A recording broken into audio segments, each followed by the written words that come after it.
Hello again, this is Victor James, author of the Megacosm, and I want to do another character study, this time talking about the Avenger. The Avenger is not to be confused with the Vigilante.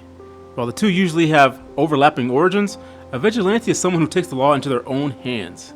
Their revenge doesn't just include those that wrong them, but extends to all those who might commit similar wrongs. An Avenger is more singular in purpose, holding their righteous anger exclusively for those who wronged them in the beginning. When an Avenger acquires a target, they will endure brutal punishment and even defy death for retaliation.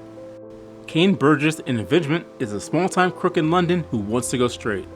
When he asks his loan shark brother Lincoln for the money to start a business, Lincoln calls him a bad investment.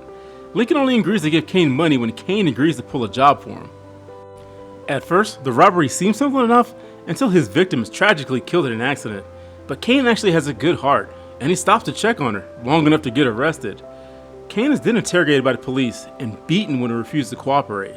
See, Cain believes in his brother Lincoln, even when he is told by the police that Lincoln used him for a strong-arm money scam. When Cain is sentenced to the notorious Belmarsh prison, the attacks he received begin to change him, and this is where we see the Avengers usually turn.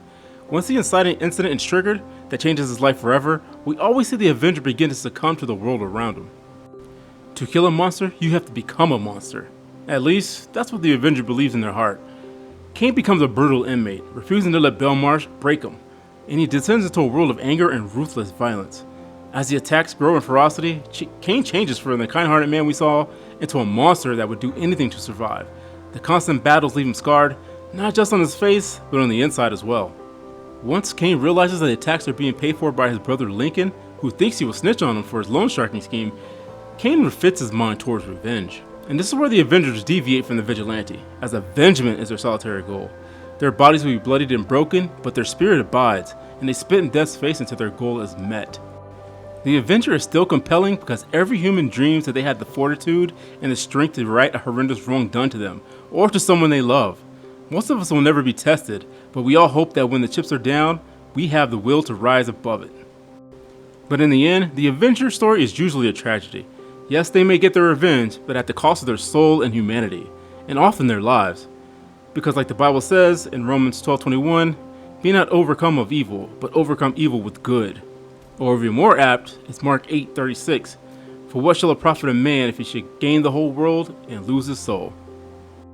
But let me know in the comments, did I get this wrong? Have you seen Avengement? Do you plan on seeing it?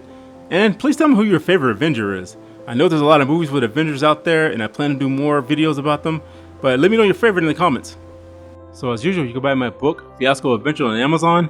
Right now it's on sale for $13.67. I only have 3 available at this price, so I had to go ahead and give it a try. You can also buy it at Kindle for $9.99. I also have my website, themegacosm.com. Here I still have my book again, Fiasco Adventures. You have my shop where you can buy it from me directly, or you can shop from Amazon. I also have a book called The Mark. I don't talk about this as much. It's a 99-cent novelette, and you can read the description, but it's actually selling really well, and people are starting to like this book. So I can go ahead and give that a read too as well. And here you can read my short stories for free. I also have my first chapter of Fiasco Adventures on my website. This way you can read the first chapter, see if it's something that you're interested in, and that you might want to buy if you like the first chapter. If you don't want to go to my website, I know people don't like to go to different websites. I also have a Substack. You know, a lot of people are on Substack, so you can read the same chapter on my Substack. And I also have the Megacosm Instagram. Don't have the first chapter of Fiasco on Instagram, but I'm available there too. So that's it for now. God bless you and keep you. That's it, I'm done.